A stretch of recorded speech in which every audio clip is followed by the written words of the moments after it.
Vamos então começar o 13º capítulo com vocação familiar. Alcançando a grande residência em que Margarida descansava, antes de nos instalarmos de novo junto à enferma, Gúbio, assistido agora pelo enorme respeito de Saldanha, dirigiu-lhe a palavra, examinando a oportunidade de conversarmos com o juiz e analisar a situação da filhinha de Jorge, ali refugiada.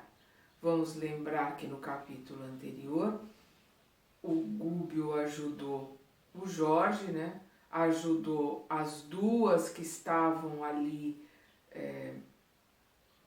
agregadas a ele, né? A mãe e a esposa suicida, né? Ajudou a que ele ficasse melhor, a que ele saísse daquela dementação que ele estava pela obsessão das duas.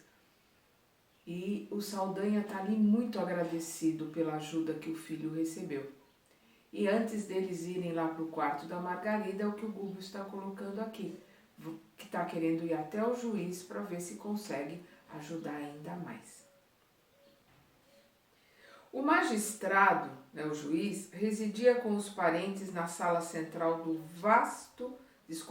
residia com os parentes na ala central do vasto edifício de que Gabriel, né, e a esposa, né, a Margarida, usavam pequena dependência. Até então, não lhe havíamos atingido a zona domiciliar. É possível, informou o nosso instrutor, né, o Gúbio, promovermos benéfica reunião, convocando alguns encarnados a possível ajuste. O juiz certamente dispõe de alguma peça em que possamos permanecer congregados por alguns minutos. Saldanha concordou, por monossílabos, ao modo do aprendiz que se vê na obrigação de aderir indiscriminadamente ao mestre. A noite é propícia, prosseguiu o instrutor prestativo e simples, né, o Gúbio, prestativo e simples como sempre. E atravessamos os primeiros minutos da madrugada.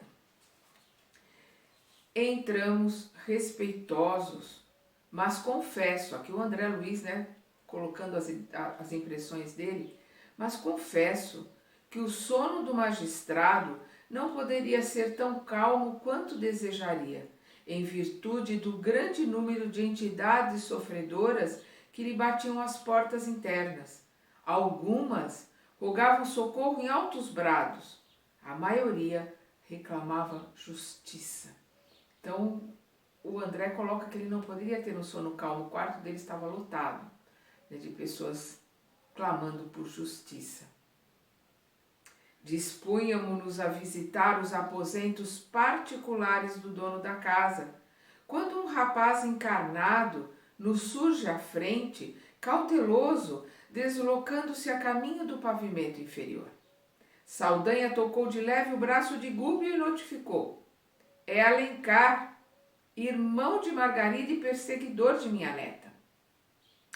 Vejamo-lo, exclamou o interpelado, né, o Gúbio, alterando-nos a direção. Eles mudaram de direção e foram acompanhar o Alencar, né, o rapaz. Seguimos o jovem, que nem de longe conseguiu registrar-nos a presença, e observamos que, após descer alguns degraus, se postava à entrada de compartimento modesto, tentando forçá-la. Em torno, inalava-se-lhe o hálito viciado, percebendo-se que o jovem procedia de grandes bebedeiras. Todas as noites, comentou Saldanha preocupado, procura abusar de nossa pobre menina. Não tem o mínimo respeito a si mesmo. Reparando a resistência de Lia, estende os processos de perseguição com ameaças diversas e acredito que se ainda não atingiu os fins indignos para os quais se orienta, é porque permaneço a postos, agindo na defesa com a brutalidade que me é característica. As palavras do Saldanha ali, né, dizendo como ele defende a neta. Notamos admirados o tom de humildade que transparecia das palavras do vigoroso verdugo, né, do carrasco. Saldanha ressurgia visceralmente transfigurado, né? Estranhadamente transfigurado. Estava ali completamente modificado, né? Pela ajuda amorosa que o Gúbio deu aos seus familiares queridos, ao Jorge encarnado e às duas desencarnadas. E agora ele quer ajudar a neta do Saldanha.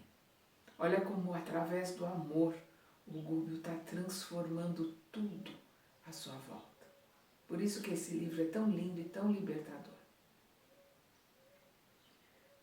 A consideração, né, vou repetir, palavras do André Luiz, né? Saldanha ressurgia visceralmente transfigurado. A consideração que dispensava a Gúbio dava-nos conhecimento da súbita transformação que nele se operava. Mostrava compreensão e doçura nos gestos reverentes. Ouvindo o nosso orientador sem qualquer alarde, né, sem qualquer ostentação de superioridade, concordou. Efetivamente, Saldanha, palavras do Gúbio, né? Este rapaz se revela possuído de forças degradantes e precisa colaboração enérgica que o auxilie a buscar higiene mental. Em seguida, atentamente, ministrou-lhe passes magnéticos nos órgãos visuais. Então, o Gúbio fez passes, né, nos olhos do Alencar. Escoados alguns minutos, Alencar retirou-se algo cambaleante para a câmara de dormir, né, para o quarto dele, né, de pálpebras semicerradas, acreditando Saldanha que alguma enfermidade inofensiva, por alguns dias, a partir daquela hora, o ajudaria a meditar nos deveres de homem de bem. Então Saldanha percebeu que alguma coisa o Gúbio fez ali e pôs o Alencar a pensar, né? O obsessor de Margarida, né, o Saldanha, demonstrava indisfarçável contentamento. Saldanha estava ali feliz pela ajuda que ele estava recebendo. Logo após, em companhia de nosso devotado orientador, passamos ao apartamento privado do juiz. O magistrado se mantinha de corpo repousado sobre o colchão macio, mostrando, contudo, a mente inquieta, flagelada. Perdão. Permitiu Gúbio que eu lhe tocasse a fronte, auscultando-lhe, né, examinando-lhe os pensamentos mais profundos. Então o Gúbio permitiu que o André Luiz colocasse a mão, né, a destra, na fronte, nos lóbulos frontais, né, do juiz. Então o André Luiz colocou a sua mão direita ali na fronte do juiz para poder escutar, para poder tomar ciência dos pensamentos do juiz. Naquela hora avançada da noite, o encanecido, né, o maduro, né, o homem de cabelos brancos, o encanecido cavalheiro meditava. Aqui os pensamentos, abre aspas, né, os pensamentos do juiz. Onde estariam centralizados os supremos interesses da vida? Onde a ambicionada paz espiritual que não conquistara em mais de meio século de experiência ativa na Terra? Por que arquivava no coração os mesmos sonhos e necessidades do homem de 15 anos, quando ultrapassara já os 60?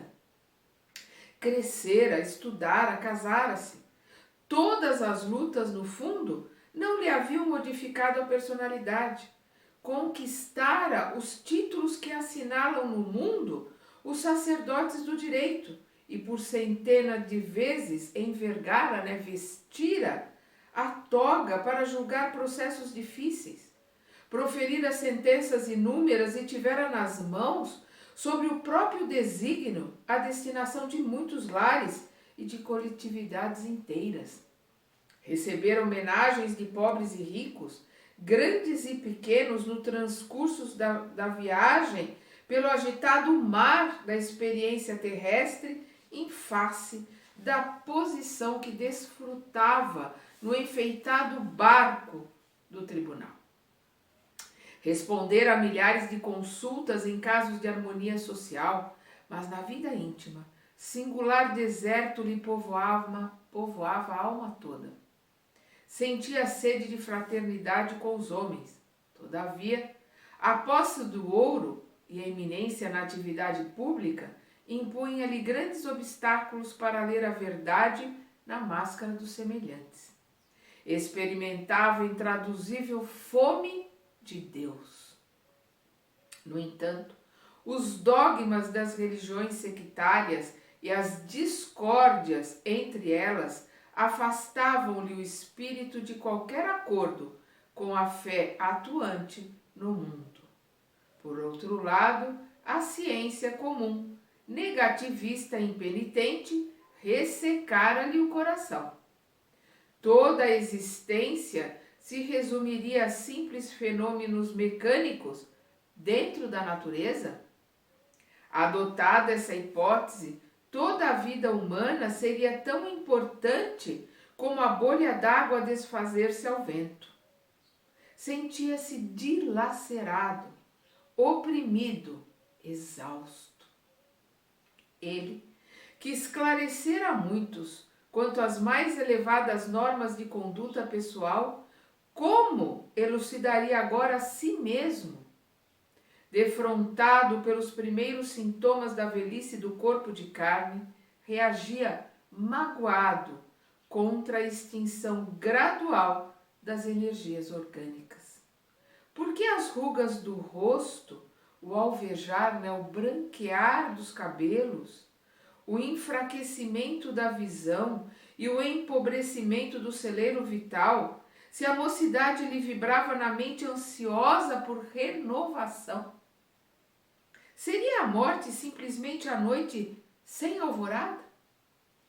Que misterioso poder dispunha assim da vida humana, conduzindo-a a objetivos inesperados e ocultos. Retirei a destra, quer dizer, ele te retirou a mão direita, percebendo que o respeitável funcionário tinha os olhos úmidos. O André se afastou, ele retirou a mão ali da fronte do juiz e se afastou. Aproximou-se Gúbio e colocou-lhe as mãos sobre a fronte. Agora o Gúbio colocou as duas mãos ali, na fronte, nos lóbulos frontais do juiz, comunicando-nos, a ele e ao Eloi, que prepará-lo-ia para a conversação próxima, dirigindo-lhe a intuição para as lembranças do processo em que Jorge fora implicado. Daí a instantes, notei que os olhos do juiz exibiam modificada expressão. Dir-se-ia contemplarem cenas distanciadas com indizível tortura. Mostravam-se angustiados, doloridos. O instrutor recomendou-me tornar à auscultação, à investigação psíquica, e voltei a pousar a mão direita sobre o cérebro dele. Então ele voltou a colocar a mão direita agora sobre o cérebro, do juiz. Vamos lembrar que o Aulus estava com as duas mãos na fronte, do juiz. Com as minhas percepções gerais, algo desenvolvidas, ouvi-lhe os pensamentos novos. Abre aspas. Por que razão se detinha? Meditava o pai de Margarida naquele processo liquidado, ele estava ali, por que razão se detinha naquele processo liquidado, a seu ver, desde muito, ferindo o próprio coração? Anos haviam transcorrido sobre o crime obscuro, entretanto, o assunto lhe revivia na cabeça, qual se a memória lhe impusesse, tirânica e desapiedada, por disco de estranho padecimento moral. Que motivos o levavam a rememorar semelhante peça judiciária com tanta força? Via Jorge mentalmente esquecido, no abismo da inocência, e lembrava-lhe as palavras veementes, vigorosas, afirmando a inocência. Não conseguia explicar por que fortes razões lhe recolher a filha, introduzindo-a no próprio lar. Em vão, procurava o motivo secreto que o induzia a demorar-se no assunto naquela madrugada de inexplicável insônia. Recordou-se que o sentenciado perdera a assistência dos melhores amigos e a própria esposa suicidara-se em pleno desespero. No entanto, por que reter-se naquele caso sem importância? O juiz pensando aqui, a consciência ali pesando. Ele, o juiz, chamado a processos incontáveis, a apreciar enigmas muito mais intrincados e importantes. Não conseguia, pois, justificar-se quanto às reminiscências, as lembranças do humilde condenado, réu de crime comum. Neste momento, o instrutor recomendou a Eloy e a mim, ao André Luiz, o trazimento de Jorge, a condução de Jorge até ali, fora do veículo carnal, ao domicílio do magistrado, e prepararia a este último, o desligamento, ao juiz, o desligamento parcial do corpo por meio do sono. Então ele pediu que o André e o Eloy fossem buscar o Jorge, que aquela hora da madrugada deveria estar fora do corpo carnal, e ele prepararia o juiz para sair do corpo também através do sono. Voltamos, o companheiro e eu, o Eloy e o André, ao cubículo do obsidiado que se achava ausente do vaso físico em grande prostração, o Jorge. Administrei-lhe ao organismo perispiritual recursos fluídicos reparadores e transportamo-lo à residência indicada. A esta altura, o dono da casa e a neta de Saldanha, provisoriamente libertos das teias fisiológicas, já se encontravam ao lado de Gúbio, que recebeu Jorge com desvelado, cuidadoso carinho, e unindo os três, unindo ali o Jorge, a neta, a filha do Jorge, neta do Saldanha, e o juiz, e unindo os três, como que identificando-os a uma corrente magnética de forte expressão, emprestou-lhes forças à mente, por intermédio de operações fluídicas, para que o ouvissem acordados em espírito tanto quanto possível. Então ele deu passes magnéticos, tanto na Lia, neta do Saldanha, filha do Jorge, quanto no Jorge, quanto no juiz. Então ele magnetizou a mente para que eles pudessem ter lembranças, para que aquela conversa, aquela reunião que estava sendo realizada ali, ficasse marcada de alguma forma nos três. Olha que interessante a colocação do André Luiz agora. Notei então que o despertamento não era análogo, não era igual para os três. Então o André percebeu, embora o passe e a ação magnética do Gúbio tenha sido igual para os três, o despertamento, a capacidade deles saírem daquela situação sonambúlica, que eles estão ali pelo desdobramento no sono, os três não despertaram de forma igual. Olha como ele descreve. Notei então que o despertamento não era igual para os três. Variava de acordo com a posição evolutiva e condições mentais de cada um. O magistrado era mais lúcido pela agilidade dos raciocínios. A jovem Lia colocava-se em segundo lugar, pelas singulares qualidades de inteligência. Situava-se Jorge em posição inferior, em face do esgotamento em que se encontrava. Ele estava, num hospício, sendo sugada suas energias pela mãe desesperada, que desencarnou em desespero, pela esposa que se suicidou. Então ele estava numa situação ali muito difícil, por isso o despertamento dele foi o menor dos três. E nós vemos aqui que cada um despertou conforme a sua evolução espiritual, mas também com a sua capacidade de raciocínio, a sua inteligência no corpo no qual está encarnado.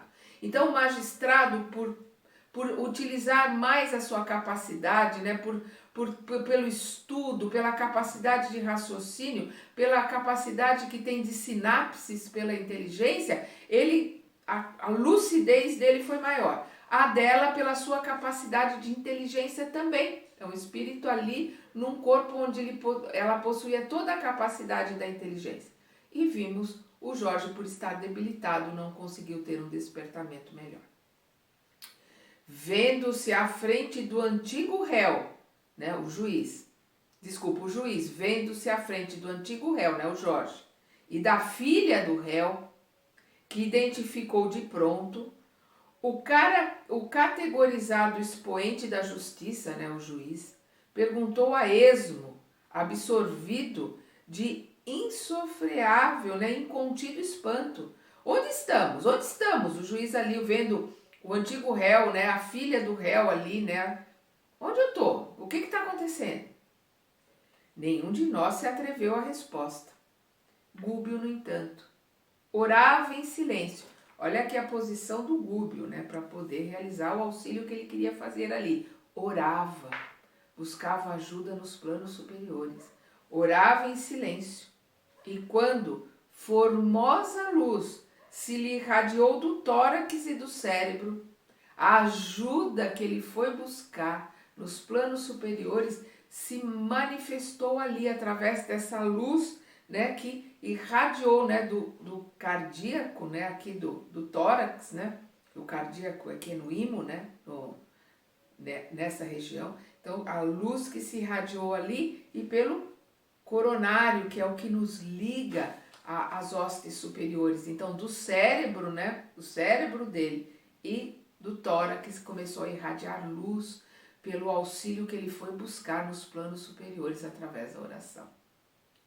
Então, e quando formosa luz se lhe irradiou do tórax e do cérebro, dando-nos a entender que o sentimento e a razão se achavam nele irmanados em claridade celeste, exclamou para o assombrado interlocutor, o juiz, tocando-lhe afavelmente os ombros. Palavras do Gúbio: juiz, o lar do mundo não é tão somente um asilo de corpos que o tempo transformará. Não é um lugar só para vir dormir ou para dar cobertura aos familiares. O lar é muito mais do que isso, o lar é um templo. E é isso que, infelizmente, o juiz não conseguia saber, não conseguia entender. É igualmente, vou repetir tudo, porque o Gúbio continua. Juiz, o lar do mundo não é tão somente um asilo de corpos que o tempo transformará. É igualmente o ninho das almas, onde o espírito pode entender-se com o espírito. Quando o sono cela, quando o sono veda os lábios de carne suscetíveis de mentir. Então, o lar não é só ali para dar abrigo, mas é para se reunirem à noite em espírito no desdobramento, para fazerem reuniões com os seus mentores, com os seus familiares queridos, para receber a intuição. O que o Gúbio está fazendo aqui é criando neles pensamentos, ideias, sugestões, que quando eles amanhecerem vai parecer como intuição. Eles vão se sentir intuídos a fazer, a sentir coisas diferentes. e desdobrados do corpo, nossos lábios não mentem, né? Nós emanamos os nossos sentimentos. Aí essas reuniões são verdadeiras. É isso que o Gubbio quis colocar. Congregamo-nos, né? Reunimo-nos em teu próprio abrigo para uma audiência com a realidade. O chefe daquele santuário doméstico escutava perplexo, né? O juiz estava ali perplexo escutando o Gubbio. O homem encarnado na terra, continuou o Gubbio empolgante, é uma alma eterna, usando um corpo perecível.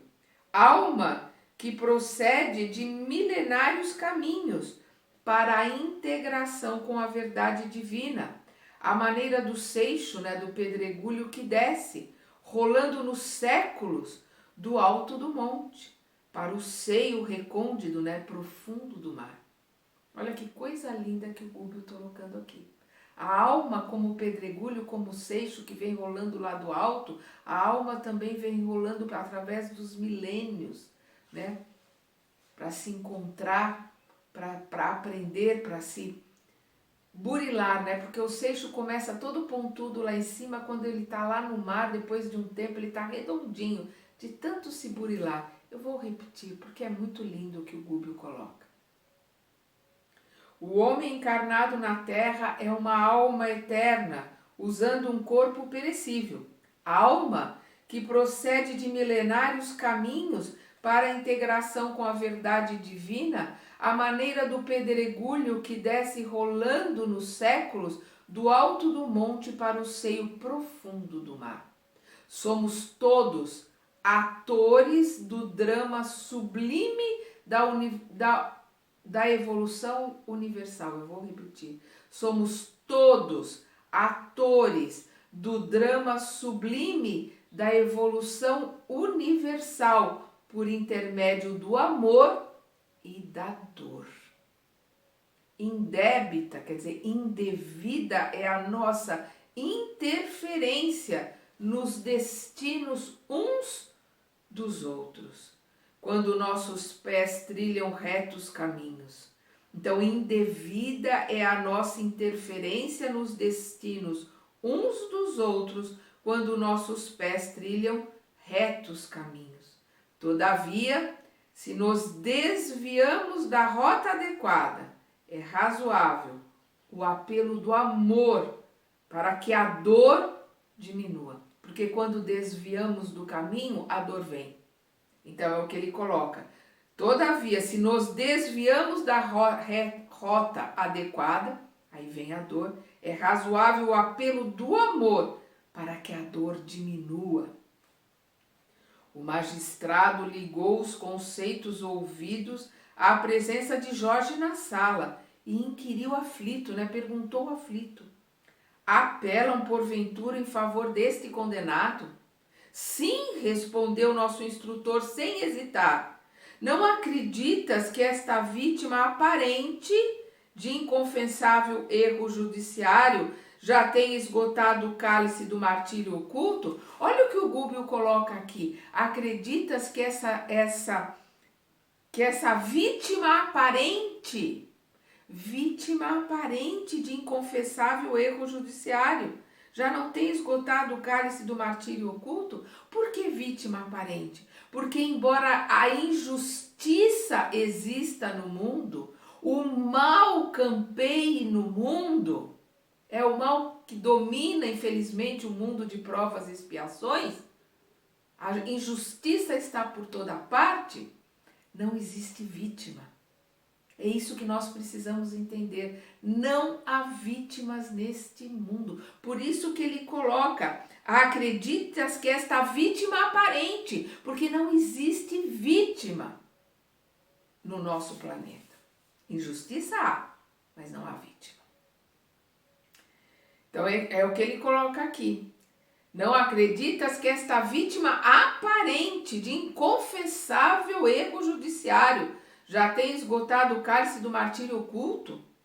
O caso dele, porém, permanece liquidado, né? O juiz coloca. Não, juiz, o Gubbio continua, nenhum de nós chegou ao fim dos processos redentores que nos dizem respeito.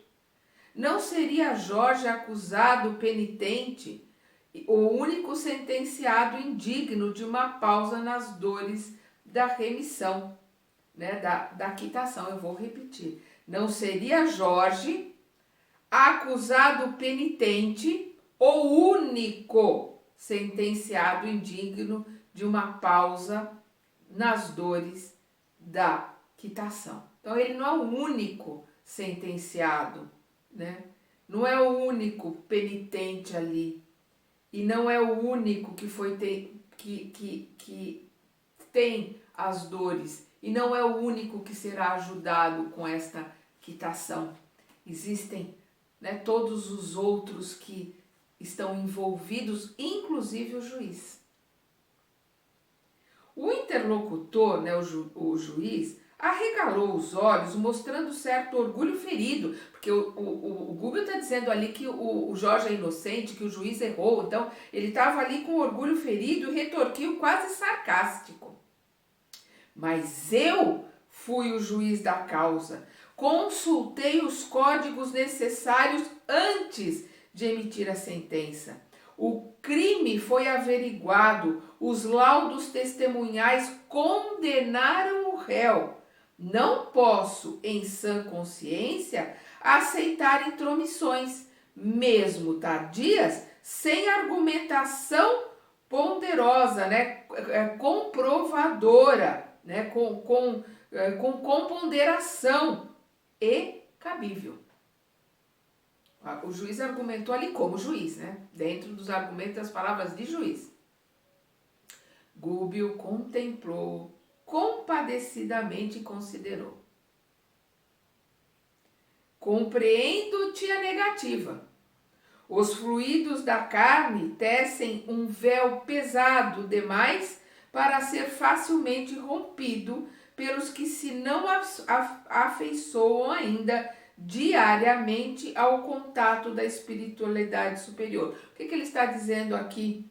Os fluidos da carne tecem um véu muito grande àqueles que não têm contato com a espiritualidade, aqueles que não oram, aqueles que não mantêm, né, um caminho montado, um caminho feito com os seus mentores, com os planos superiores, com Deus. Invocas a tua condição de sacerdote da lei para esmagares o destino de um trabalhador que já perdeu tudo quanto possuía, a fim de que resgatasse intensivamente os erros do passado distante. Então ele está dizendo que ele já sofreu, ele já perdeu tudo que tinha, ele estava na pior situação porque ele estava pagando não os erros de agora, porque ele foi condenado indevidamente, mas pagando os erros do passado. Referes-te ao título que a convenção humana te conferiu, certamente atendendo a injunções, né, a imposições do poder divino. Entretanto, não me pareces amoldado aos sublimes fundamentos de tua elevada missão no mundo, porquanto o homem que aceitou a mordomia no quadro dos bens materiais ou espirituais do planeta nunca alardeia superioridade quando consciente das obrigações que lhe cabem, por entender na administração fiel um caminho de aprimoramento, mesmo por meio de extremo sofrimento moral. Distribuir amor e justiça simultaneamente na atualidade da terra, em que a maioria das criaturas menospreza semelhantes dádivas, é crivar-se de dores, é cobrir-se de dores. O que ele está colocando aqui? Que ele não estava usando os poderes que lhe foi dado, porque os poderes lhe foram dados por uma colocação divina. Ele não é juiz à toa. Ele não está ali numa posição sem que isso seja para acertos, para poder se acertar com as suas escolhas do passado. E ele, se não tem acesso à espiritualidade, se ele não tem um caminho reto com Deus, se ele não tem ajuda através da intuição, porque ele não cria esse caminho, ele está adquirindo dores, ele está adquirindo mais problemas, ele está adquirindo mais sofrimento. Haja vista aquela multidão que estava ali, né, como o André Luiz colocou, no seu quarto, exigindo justiça, querendo vingança.